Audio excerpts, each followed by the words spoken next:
tienen el mismo sustrato sociopatológico. La trombosis venosa profunda muchas veces es el origen de la tromboembolia pulmonar y de hecho las dos se explican por el mismo fenómeno fisiopatológico. El fenómeno fisiopatológico que les seguro ya lo vieron en algún momento y que de ley les suena, se llama la triada de Virchow. Entonces, estos dos fenómenos, tanto la tromboembolia pulmonar como la trombosis venosa profunda, son explicadas por la triada de Virchow.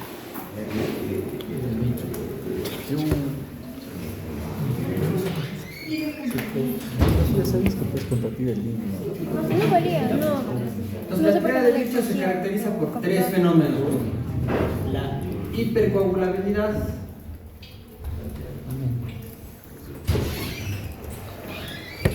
el éxtasis vascular Mata. y la lesión endotelial.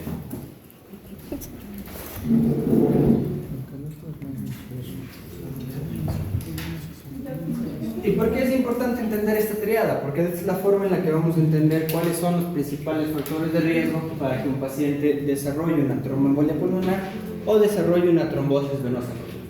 ¿Qué son estas enfermedades? No es más que la formación de un coágulo dentro del sistema venoso. ¿Y por qué son la misma enfermedad? Porque como se forma el coágulo generalmente en las piernas o en las venas de los miembros inferiores, como ustedes recordarán por anatomía, el sistema venoso drena hacia la aurícula derecha, es decir, el coágulo que se formó en las piernas va a llegar a la aurícula derecha, va a pasar al ventrículo derecho y va a pasar al sistema arterial pulmonar. Entonces es la razón principal por la cual la TBP ocasiona TEP o trombosis, tromboembolia pulmonar. Pero para entender cómo se forma una TBP debemos entender cómo interactúan estos tres fenómenos dentro de la triada de Virchow. Porque si no, imagínense ustedes, toditos tendríamos trombos de la pierna y toditos tendríamos tromboembolia pulmonar, y no es el caso. El porcentaje de tromboembolia pulmonar es relativamente bajo.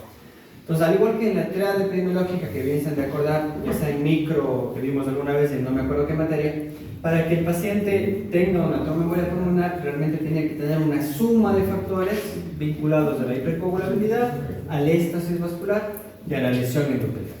Por ejemplo, ¿qué factores pueden asociarse a hipercoagulabilidad? Primero, los trastornos de hipercoagulabilidad genéticos o adquiridos. Por ejemplo, el síndrome antifosfolipídico, por ejemplo, la deficiencia o la mutación del factor 5 de Leiden, la deficiencia de antitrombina 3 sobre todo, las deficiencias o alteraciones de la proteína C y proteína S, es decir, coagulopatías, ya sean congénitas o ya sean adquiridas. Sí, porque el SAF es una coagulopatía adquirida y las demás son coagulopatías congénitas.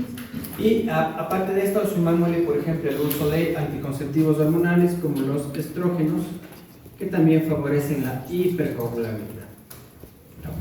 Entonces, para que un paciente tenga una trombosis venosa profunda, va a tener que tener obligatoriamente alguno de estos tres factores importantes, ya sea que tiene un trastorno de hipercoagulabilidad adquirido o genético, o que está tomando, por ejemplo, estrógenos. Dentro del éxtasis vascular, ¿qué tenemos? Por ejemplo, la inmovilización prolongada.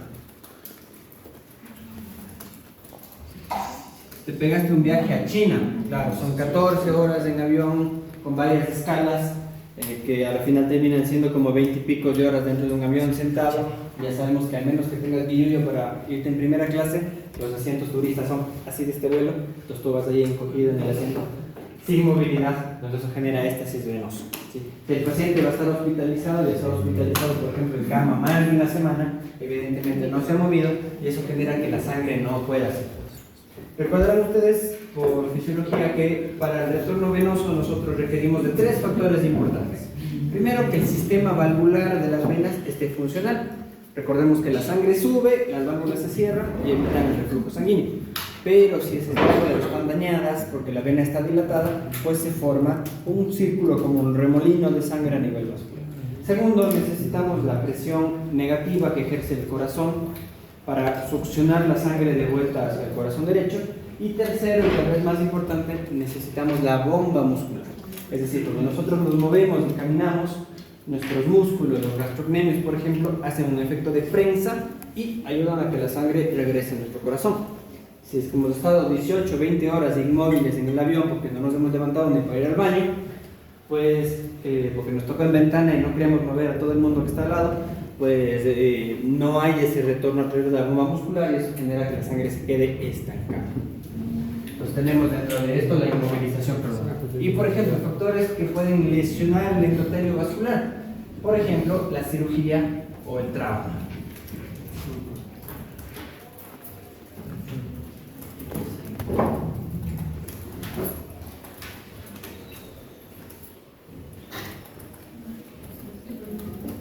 Entonces, para que un paciente desarrolle una enfermedad tromboembólica venosa, va a requerir que se sumen factores, un hito de aquí, un hito de acá y un hito de acá. Resultado, tríada de Virchow igual a trombosis venosa profunda igual a tromboembolia.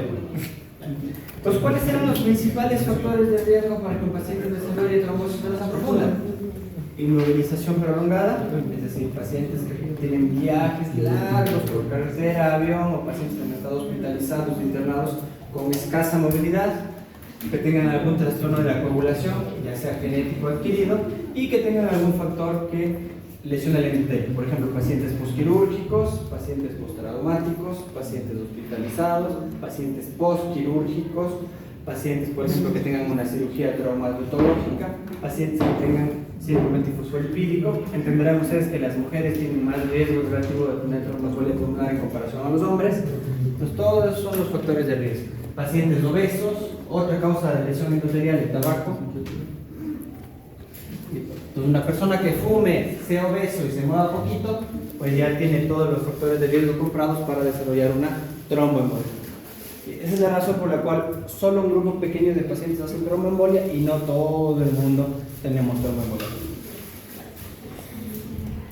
Entonces ya desde ahí, desde entender esto, tú ya puedes entender que solamente viéndole a un paciente, tú ya puedes darte cuenta si es que está en riesgo incrementado o no de tener una tromboembolia.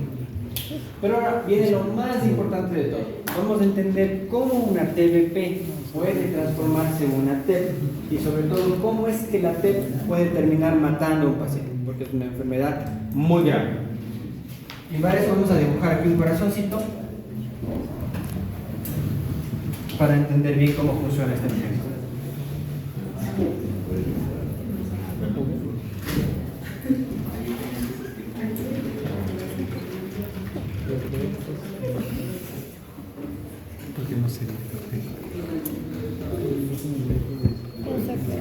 El atrio.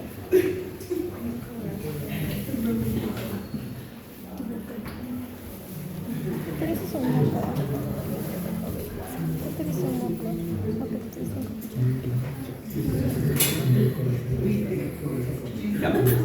Ahí tenemos un esquema más o menos del corazón. ¿Cuál es el problema principal o de dónde surge la tromboembolia pulmonar?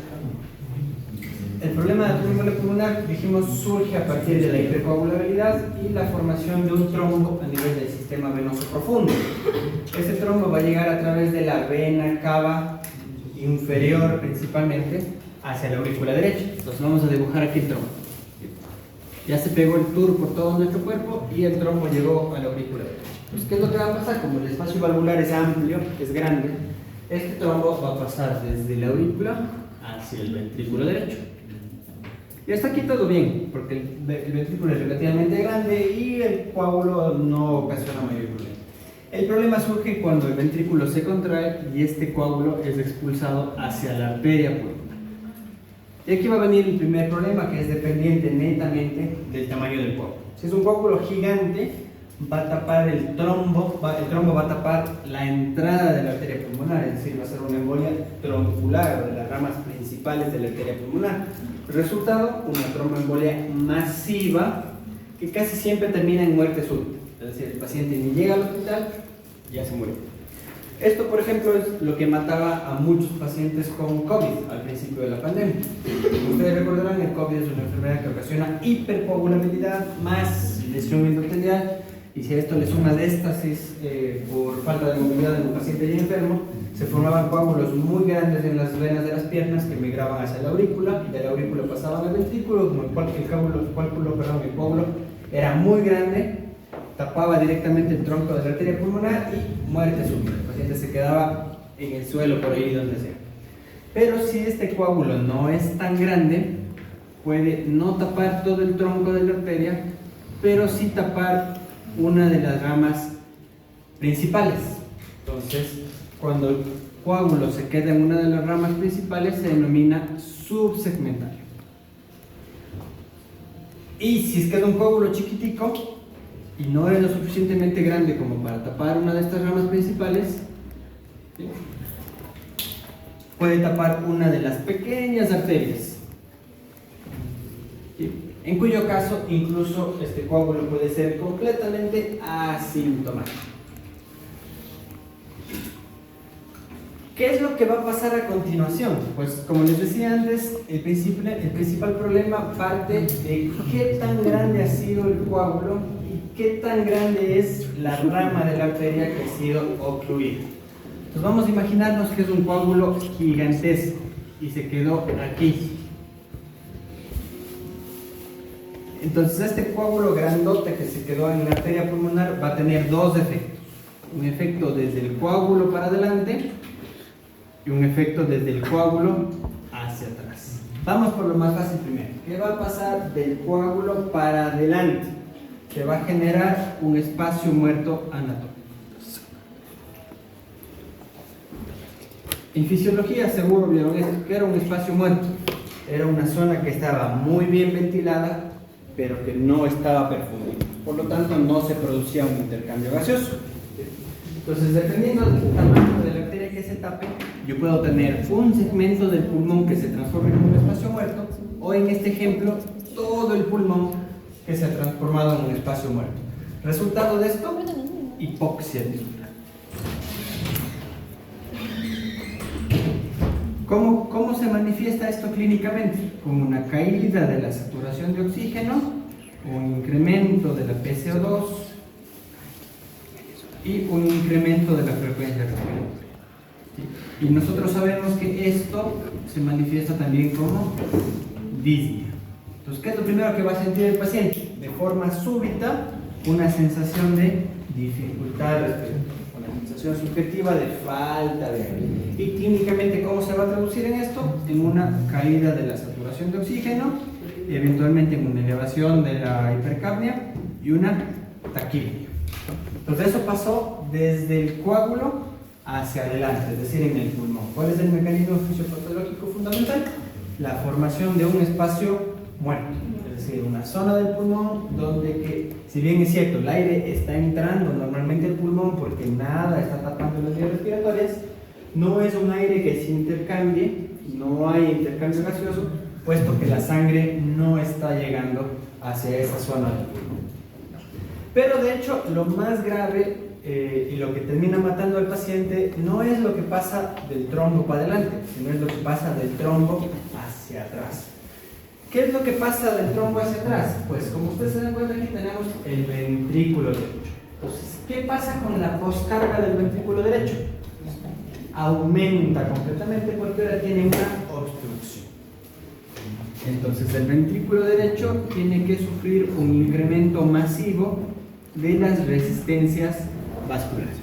¿Sí? Esta autopista por donde antes el ventrículo eliminaba o mandaba la sangre a los pulmones, ahora está tapada. ¿Qué es lo que hace el ventrículo derecho para tratar de destapar esta obstrucción? Incrementar sus presiones de vaciado. Entonces el ventrículo derecho tiene que aumentar la presión.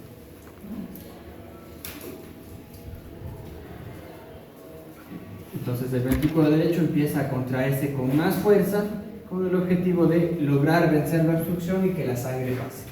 Pero ¿cuál es el problema con esto? Recordarán ustedes por anatomía que el ventrículo derecho es significativamente más delgado que el ventrículo izquierdo.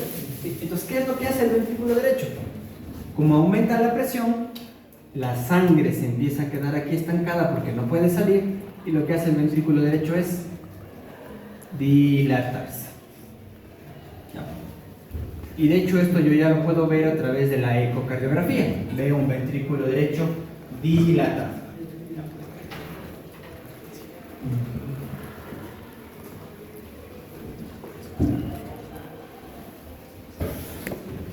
¿Qué otro problemita hay? Recuerdan ustedes que la válvula se encuentra firmemente adherida al ventrículo.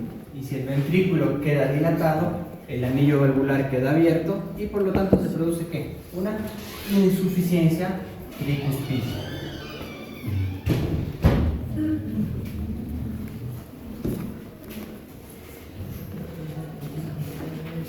Si es que hay insuficiencia tricuspidia, en cada latido que tenga el ventrículo derecho, la sangre va a refluir hacia la aurícula derecha.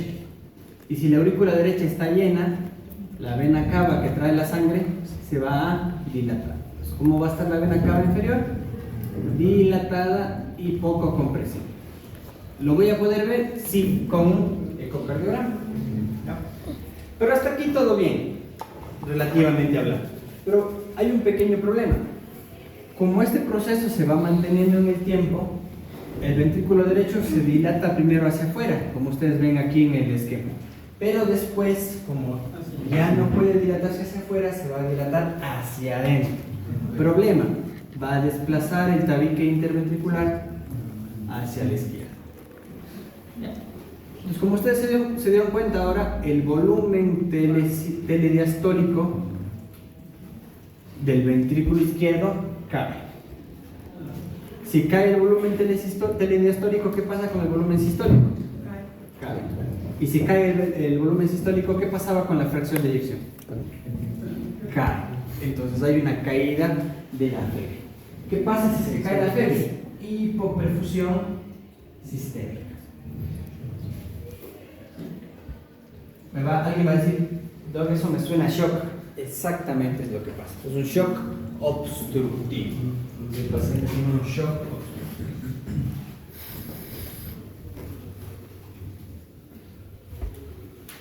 ¿Por qué obstructivo? Porque el espacio que normalmente es ocupado por sangre ahora está siendo ocupado por un tabique ventricular derecho completamente desplazado hacia la izquierda, dejando un espacio muy chiquitico para que el ventrículo izquierdo se pueda llenar.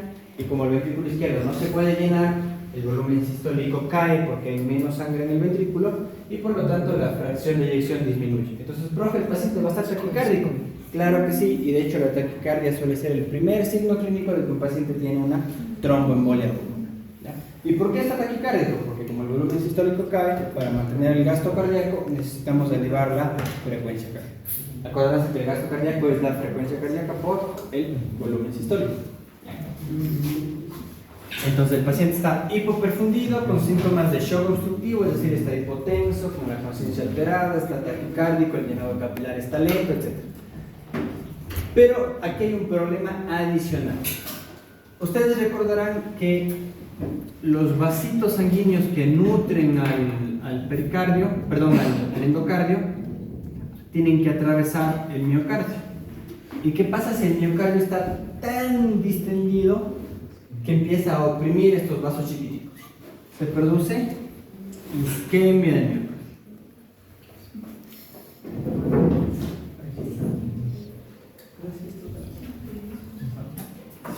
Resultado de esto, el paciente puede tener un infarto del miocardio,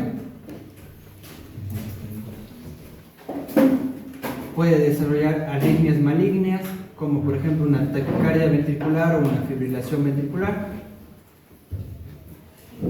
y sobre todo va a haber alteraciones de la contractibilidad cardíaca, porque si los músculos no están recibiendo sangre, simplemente dejan de contraerse. Resultado de esto, shock cardíaco.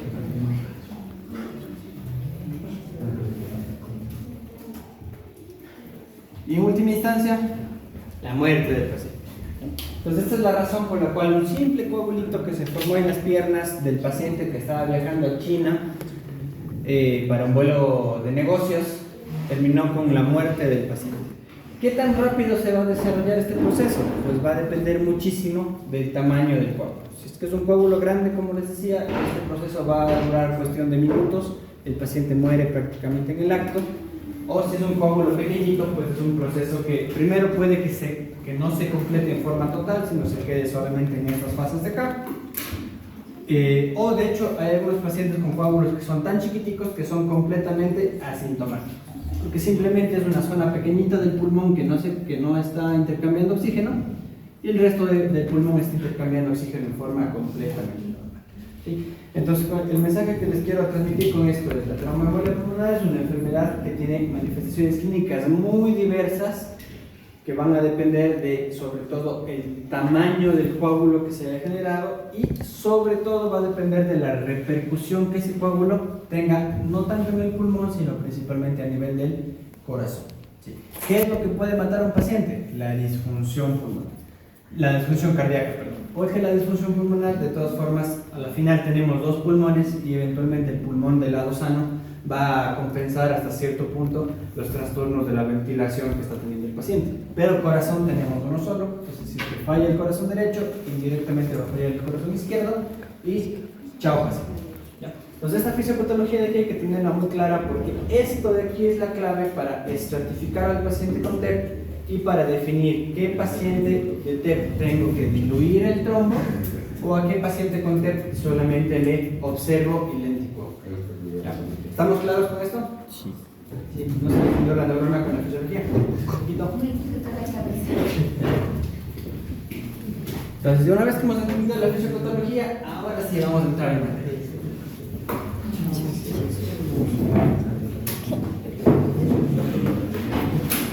Mi compañero.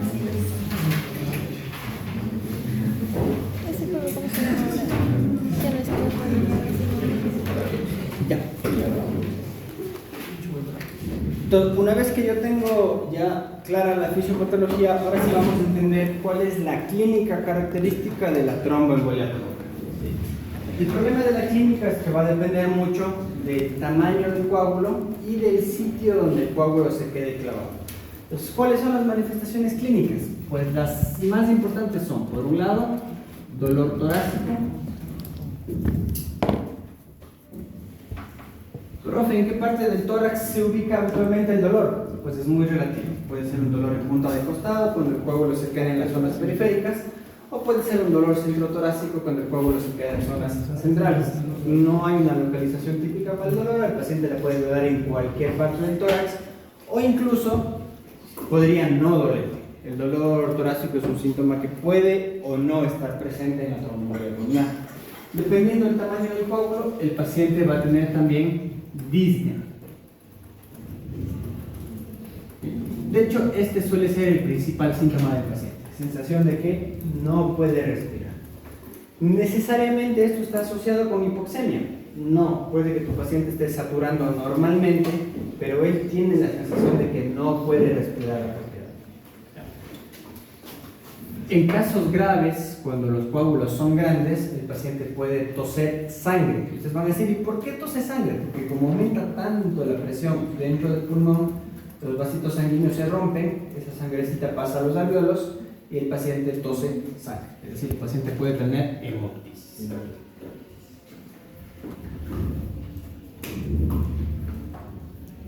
Y como ustedes entenderán, la lesión del endotelio, la lesión de los vasos sanguíneos puede liberar pirógenos, por lo tanto el paciente también puede tener fiebre.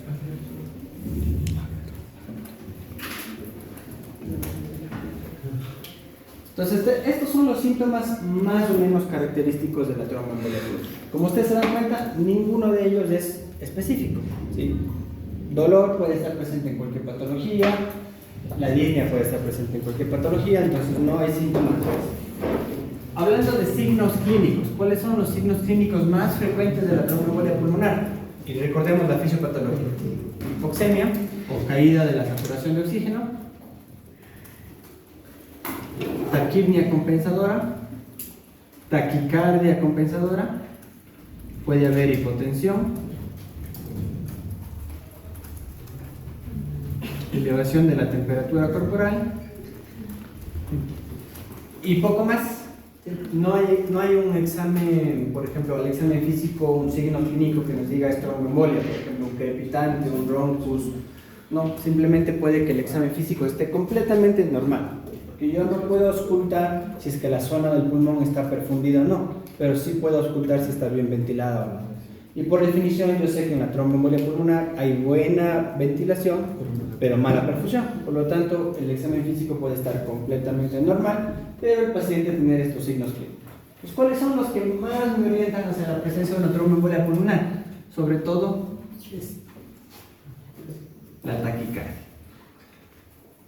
De hecho, la taquicardia podría ser el único signo clínico que tu paciente tenga y que te revele que puede estar teniendo una tromboembolia pulmonar. Que está taquicardia. Sí, pues dice, doctor, no puedo respirar, estoy así como agitado, como que me late rápido el corazón. ¿Te duele? No. ¿Tienes fiebre? No. ¿Está desaturando? No. Simplemente tiene taquicardia y sensación de que le falta un poco de aire. Entonces, como se dan cuenta ustedes, es un cuadro clínico muy inespecífico y de hecho nos dice la bibliografía que menos del 10% de los pacientes que nosotros evaluamos por TEP realmente tienen TEP. La gran mayoría son falsos positivos sintomáticos. Pero si el cuadro clínico es tan inespecífico, ¿cómo puedo yo hacer para llegar al diagnóstico diferencial? Y aquí la respuesta es dependiendo del riesgo pretest. ¿Cuál es la probabilidad pretest de que tu paciente tenga una tromboembolia pulmonar? ¿Cómo sé yo que un paciente que llega con dolor torácico y taquicardia tiene una tromboembolia pulmonar? ¿Sí? Aplicando escalas validadas pretest que me ayuden a diagnosticar la tromboembolia pulmonar. Y para esto tengo dos escalas clínicas que son muy bien validadas. La escala de Wells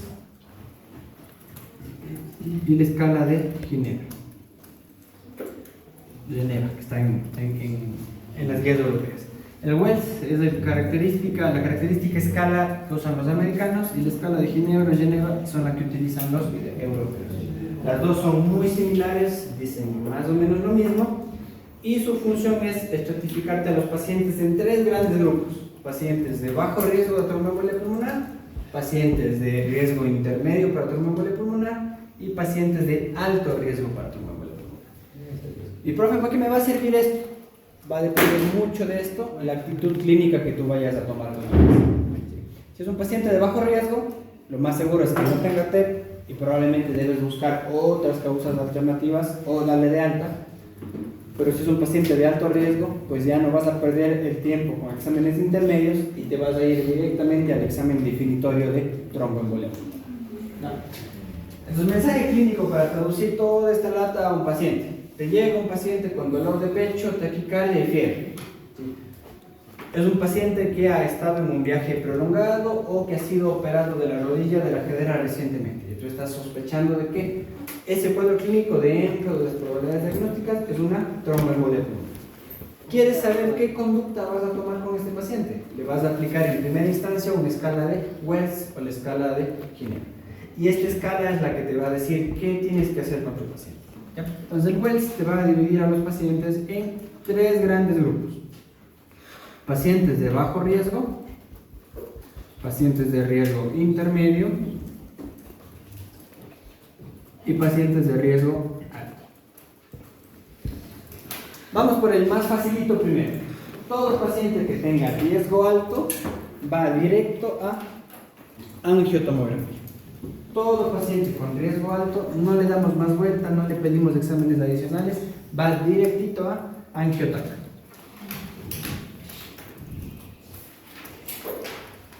¿Qué busca la angiotac? Como ustedes ya saben, la angiotac es un estudio que se hace utilizando contraste intravenoso, que lo que busca es justamente que los vasos sanguíneos se pinten. Entonces, ¿qué es lo que vas a ver en la angiotac? Que uno de esos vasitos está obstruido. Ves ahí el coágulo y que ya no se sigue pintando el resto del trayecto del vaso. Entonces el mensaje aquí es claro: si tu paciente tiene alto riesgo de TEP, no pierdas el tiempo haciendo estudios ni escalas adicionales y mándalo directito a la tomografía. ¿Ya? Ya despertando al doctor, se va a caer de la mala gente. Le voy a enviar con la cabeza en el aire y lo dejan dormir. ¿Ya? Entonces acuérdense, riesgo alto, directo a angiotomía. Si el paciente tiene riesgo bajo, ¿qué tengo que hacer a continuación? PERC. Vamos, si es que el paciente tiene riesgo bajo, ¿qué hago? Aplico la escala de PERC. ¿Qué es la escala de PERC? Son simplemente tres preguntas que, si alguna de ellas es positiva, se pasa a hacer un examen adicional que se llama dímero D, y si todas ellas están negativas, no tiene TB. Lo descartas con total certeza sin la necesidad de hacer exámenes adicionales. ¿Ya? Entonces vamos a ver aquí. Hagamos el esquema. Si el PERC es igual a 0, descartado tromboembolia pulmonar. Así sin más. Sí, así sin más. No haces exámenes, no pides nada más. Automáticamente Wells bajo más PERC negativo, no es tromboembolia pulmonar. ¿Qué hacemos si el PERC es mayor a 1?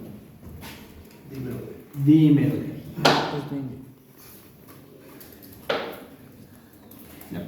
¿Qué es este famoso dímero D? El dímero D no es más que un producto de la degradación de la fibrina.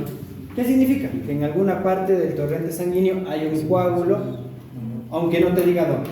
Simplemente te está diciendo, oye, en el sistema circulatorio del paciente hay un coágulo en algún lado. Entonces, ¿cuál es la utilidad del dímero D? Principalmente la de ser un marcador, un valor predictivo negativo. Entonces, si el dímero D es normal, tu paciente no tiene tromboembolia pulmonar. Y si el dímero D es positivo, ¿significa que ya tiene? No, si el dímero D es positivo, sospechas de que sí podría ser un dímero D y de ahí pasarías a una angiotomografía. Pero ya vamos a eso. Entonces, viene mi paciente con dolor torácico, le hago un Wells. El Wells me dice que es un riesgo bajo, aplico los criterios de PERC.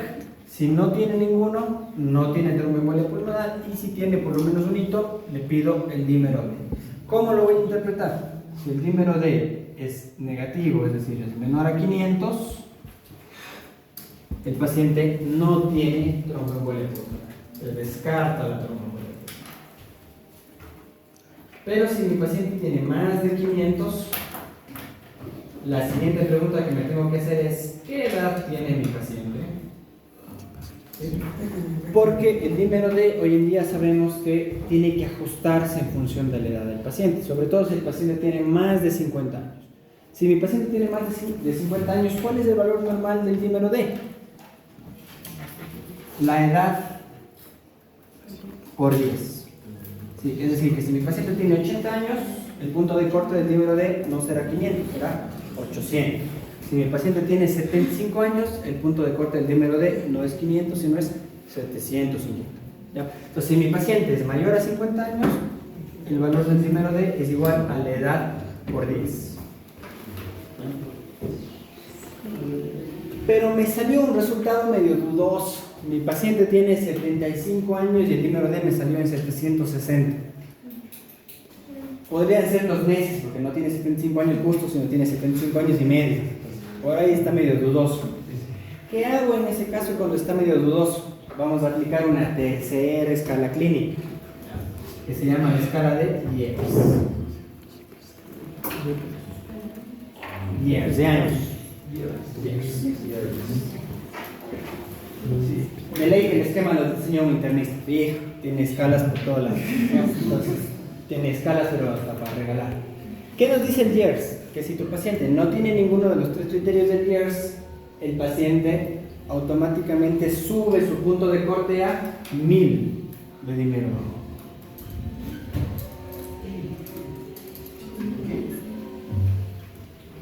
Si el paciente no tiene ninguno de los criterios de Years, vas a considerar como punto de corte 1000.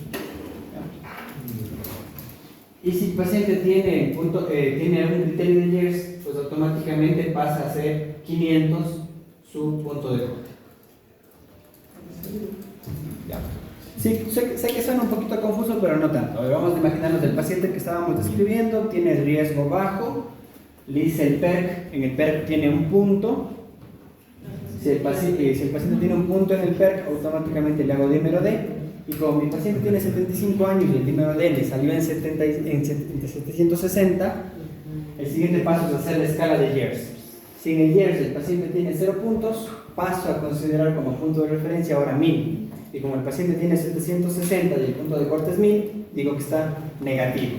Pero si es que el paciente tiene al menos un criterio, digo que el punto de corte vuelve a ser 500 y por lo tanto el paciente estaría positivo. Entonces me ayuda a diferenciar aquellos casos que están medio dudosos. Ya si es que le hago dímero D y tiene 3000, pues ya no hago el Years, porque es evidente que el punto está positivo. ¿Ya? El Entonces, si el dímero D es positivo, ¿qué hago? Angiotomografía. Ahí sí hago angiotomografía. Y profe, ¿por qué mejor no le hacemos angiografía a todos? ¿Sí? Primero, porque es un examen costoso. Segundo, porque no siempre está disponible. Y tercero, recuerda que utiliza yodo. Contrastes que son alergénicos, que pueden hasta cierto punto ser nefrotóxicos. Entonces, por eso no se le hace a todos los pacientes. ¿Y qué hago, profe, con los pacientes de riesgo intermedio? Directamente, dímero D. Si ya no le hago PET ni ninguna vaina, si es que el riesgo me dice intermedio, voy directamente a dímero D y le interpreto exactamente como aprendimos hace un ratito.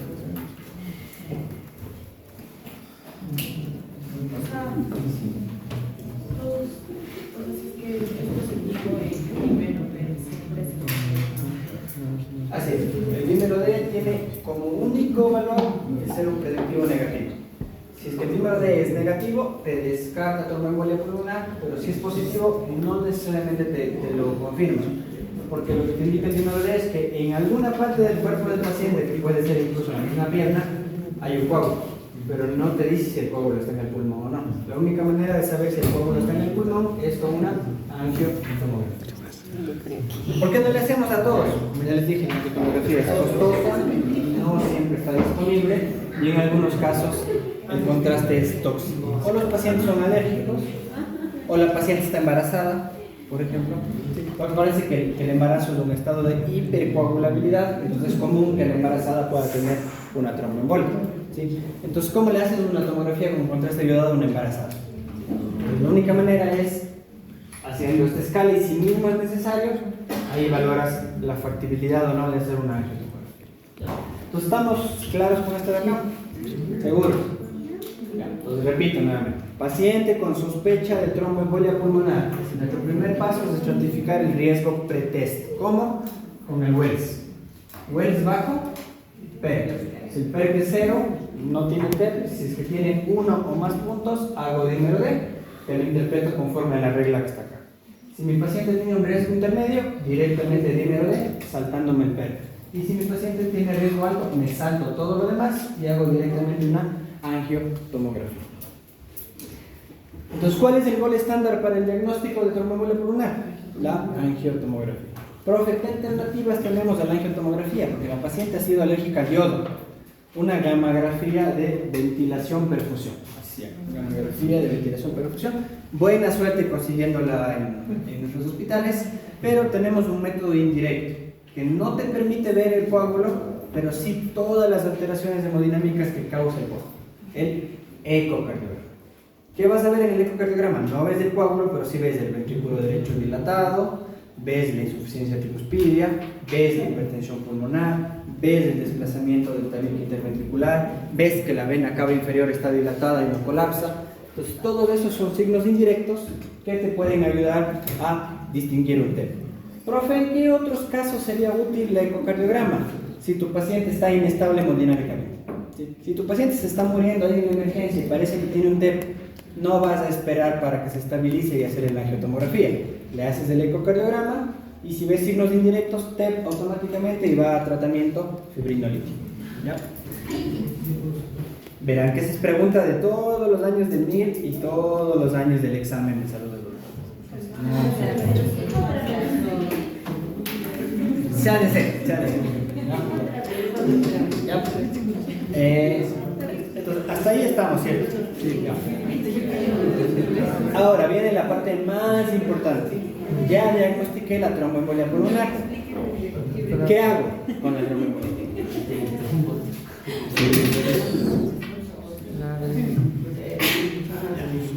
El TEP ya está. Ya sé que lo que tiene mi paciente es una tromboembolia pulmonar. Ahora la pregunta es, ¿qué hago? Y la respuesta es, tristemente, depende. Depende del riesgo del paciente. Profe, ¿más escalas? Sí, más escalas. No es mi culpa, yo no diseñé el sistema, solo les estoy explicando. Entonces, una vez que el paciente ya tiene una tromboembolia pulmonar, el tratamiento va a depender de la severidad. ¿Sí? ¿Cómo mido la severidad? Utilizando una escala clínica que se llama PESI. No se confunden con la PSI de neumonía, esta es PESI. PESI.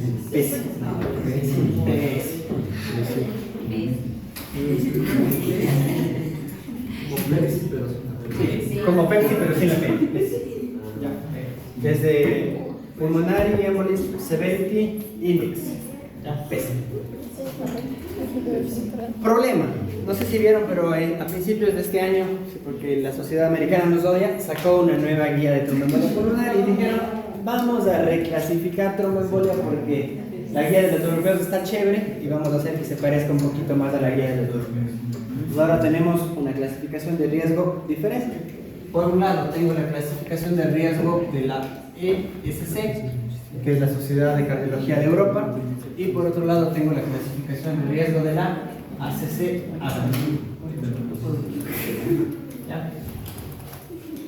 Son muy parecidos en realidad, ya van a ver que tienen mucho parecido, pero ya saben cómo funciona esta sociedad científica, ¿no? No quiere decir como que mi escala es más chévere que la tuya, no, la mía es más compleja que la tuya, pero las dos son en realidad parecidas. La ESC, ¿cómo clasifica a los pacientes? La ESC clasifica a los pacientes en 3 riesgos, bueno, que en realidad son 4: alto, intermedio y bajo. ¿Ya? ¿Qué pacientes son de riesgo alto? Todos aquellos pacientes que tengan inestabilidad hemodinámica o shock obstructivo cardiogénico.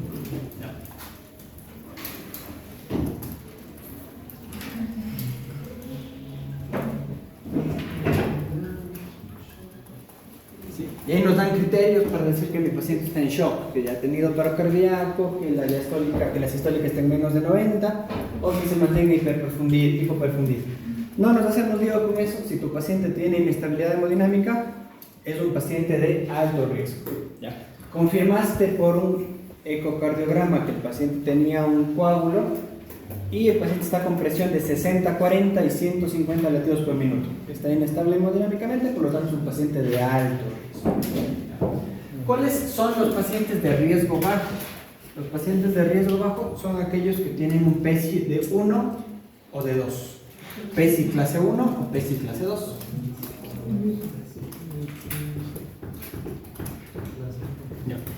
En pocas palabras, son todos aquellos pacientes que están o asintomáticos o pacientes que tienen síntomas pero sin alteración del ventrículo derecho ni con datos de daño miocárdico. A todos los pacientes que no están tan graves. Y ahora vamos al riesgo intermedio, porque en el riesgo intermedio tenemos el intermedio alto y el intermedio bajo.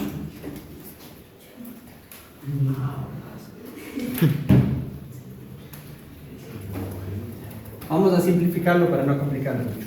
Entonces, ¿qué pacientes están aquí? Todos los pacientes que tengan un PESI desde 3 al 5, pero consideramos que son riesgo alto cuando tienen alteración del ventrículo derecho en imagen más elevación de los biomarcadores.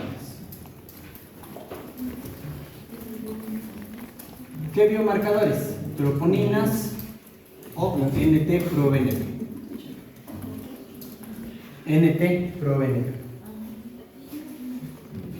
Cuando tienen los dos, disfunción del ventrículo derecho visto por imagen, ya sea en la tomografía o ya sea en el ecocardiograma, más alteración de los biomarcadores, es decir, tengan troponinas altas o un proBNP alto.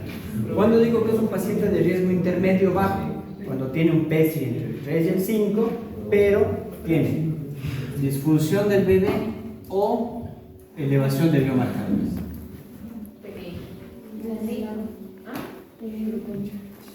Pero fíjense la diferencia. O más. Es decir, en el alto tienen disfunción del ventrículo más alteración de los biomarcadores. Mientras que en el bajo tiene o disfunción de los biomarcadores o alteración del ventrículo derecho en imagen. Es decir, una de las dos y en el otro caso, dos de las dos.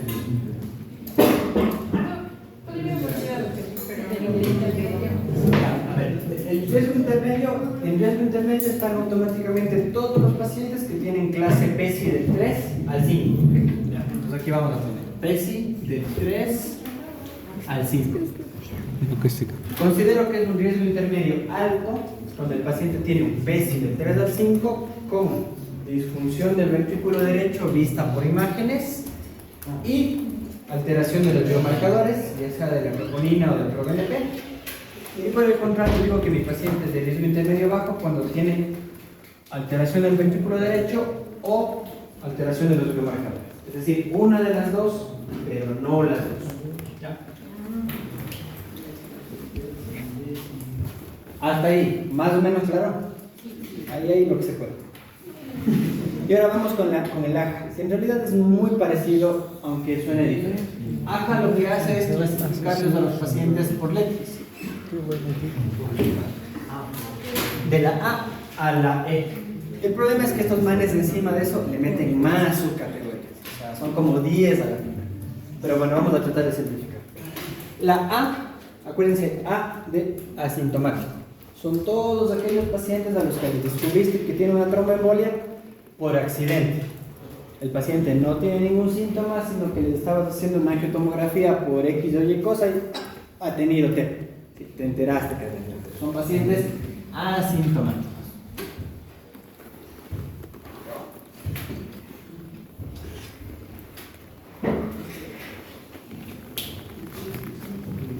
¿Qué pacientes están en la categoría B? Todos aquellos pacientes que son sintomáticos, pero no tienen mayores complicaciones. Principalmente los PESI clase 1 y 2.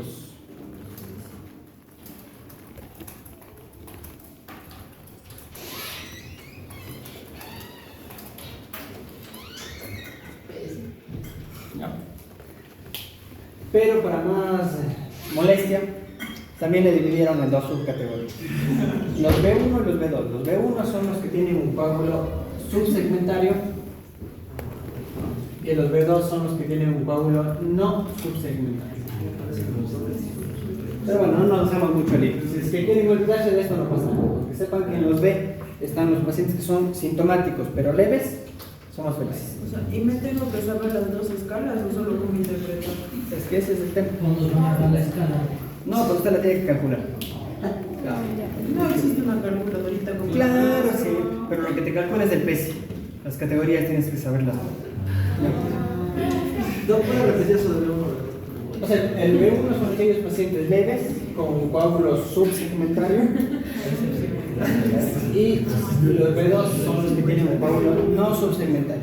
Es decir, coágulo grande, coágulo chiquito. Grande, chiquito, grande, chiquito. El subsegmentario es el grande y el no subsegmentario es el chiquito. No se pasa en el ¿ya? Pacientes clase B son aquellos pacientes sintomáticos leves. Los de clase C, estos son los pacientes que hay que tenerles mucho cuidado, porque son los pacientes BSI de 3 al 5 y que se van a dividir en 3 subcategorías: C1, C2, C3. El C1, ¿a qué es equivalente? Vendría a ser a una mezcla entre el riesgo bajo y el intermedio. Son pacientes sin disfunción del BD ni alteración de biomarcadores, pero que tienen un PSI elevado, es decir, tienen un PSI alto, pero no tienen signos clínicos de daño del ventrículo derecho ni signos clínicos que nos indiquen alteración de los biomarcadores. ¿Cuáles son los C2? Los C2 vendrían a ser los de intermedio bajo. Es decir, pacientes con disfunción del ventrículo derecho o alteración del biomarcador. Y el C3 vendría a ser el de riesgo intermedio alto, es decir, con alteración del BD y alteración del biomarcador. ¿Ya? Entonces, este vendría a ser el C3 y este vendría a ser el C2. Y aquí tendríamos a los pacientes A, B y C1, ¿ya? Para que más o menos ustedes tengan una relación entre la europea y la americana. Los pacientes de clase B, ¿cuáles son? Son aquellos que están entre el intermedio alto y el alto. Entonces aquí tengo a los pacientes que tienen signos de shock incipiente.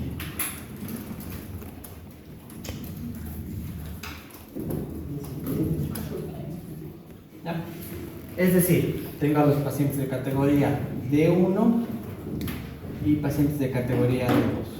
¿Cuál es la diferencia entre el uno y el otro?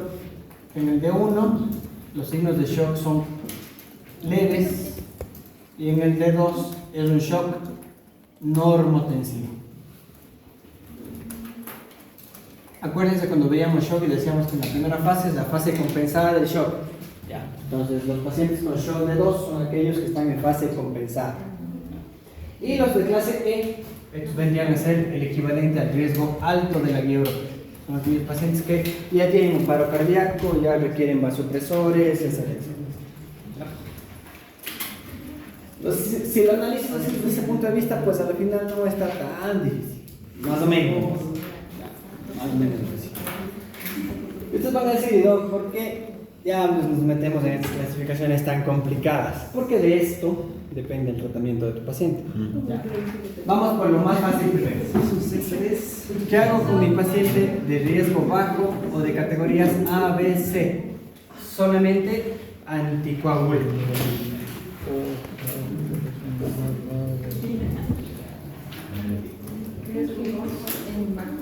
Si es que el riesgo es bajo, solamente doy anticoagulación. ¿Con qué? Con heparinas de bajo peso molecular o DOACs.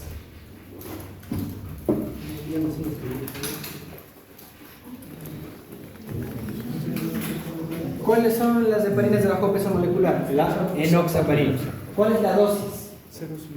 En este caso no. En este caso vamos a utilizar 1 miligramo por kilogramo de peso cada 12 horas. ¿Ya? Es decir, son dosis relativamente altas de enoxaparina. ¿Y cuál es la dosis de los DOACs? Depende del DOAC que tú utilices. Si vas a utilizar rivaroxaban, son 15 miligramos bit. Y si vas a utilizar apixaban, son 10 miligramos bit. 2 veces al día. ¿Ya? Entonces esas son las dosis de anticoagulación para los pacientes con tromboembolia pulmonar de riesgo bajo en la escala europea o clase A, B o C1 en la guía americana. ¿Ya? Si tu paciente es de bajo riesgo, lo anticoagulas, a los A y B les mandas a su casa, al tipo C1 lo dejas hospitalizado y solamente con anticoagulación. ¿Qué hacemos con los pacientes de alto riesgo? Fibrinólisis o trombólisis.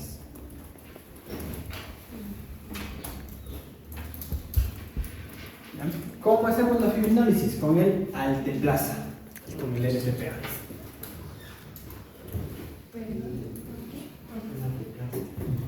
¿Cuál es la dosis? 100 miligramos infundidas en 2 horas. Ya está.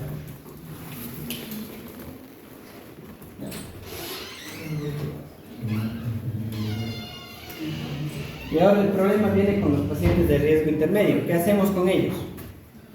Pues los anticoagulamos en primera instancia y los dejamos en salas de cuidado intermedio, cuidado intensivo, y les aplicamos fibrinólisis de rescate. ¿Qué significa fibrinólisis de rescate? Que si se empiezan a descompensar y se empiezan a chocar, ahí les hacemos fibrinólisis. Caso contrario, si es que no se chocan, solamente hacemos anticoagulación. ¿Ya? Es decir, hacemos una combinación de las dos cosas. Si es que el riesgo es intermedio, es decir, está en C1, C2, D1 y D2, lo que hago es anticoagular y observo en terapia intensiva. Si es que mi paciente se va descompensando, hago tratamiento fibrinolítico, y si no se descompensa, bendito sea Dios, y solamente me quedo con anticoagulantes. Ya. Y ahora viene otra cosa para complicarnos un poquito más. Clase A de alta. ¿Ya? A de asintomático y A de alta.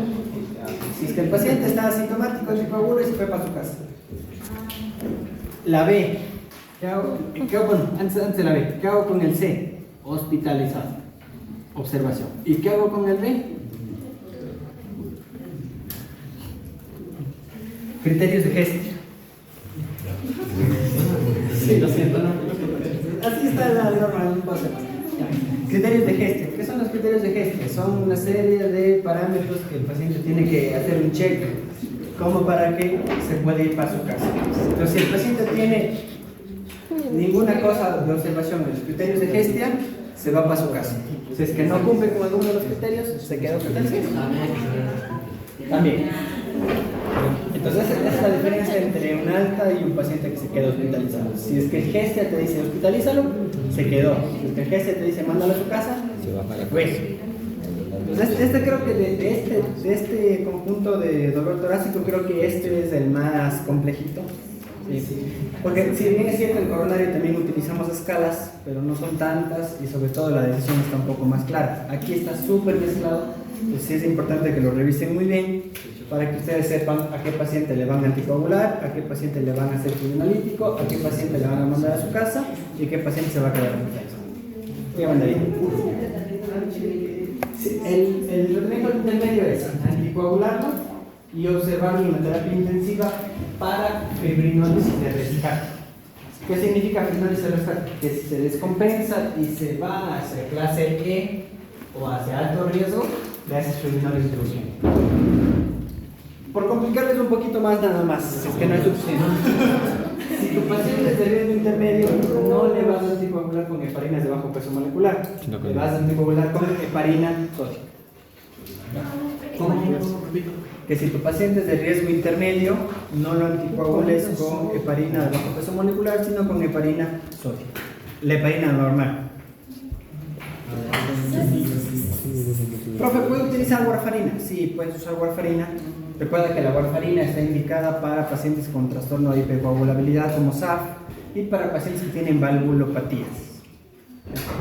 Pero recuerden también, por si se les olvidó, que la warfarina tienes que hacer una terapia puente con la heparina de bajo peso molecular porque recién empieza a funcionar cuando el INR está en rangos, que es por lo menos 72 horas después de empezar la warfarina.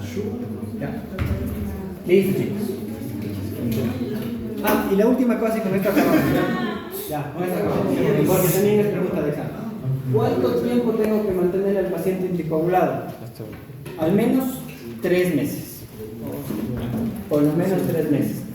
Si el paciente tiene una coagulopatía congénita, adquirida, o tiene una causa desconocida para la TEP, tiene que anticoagularse de por vida.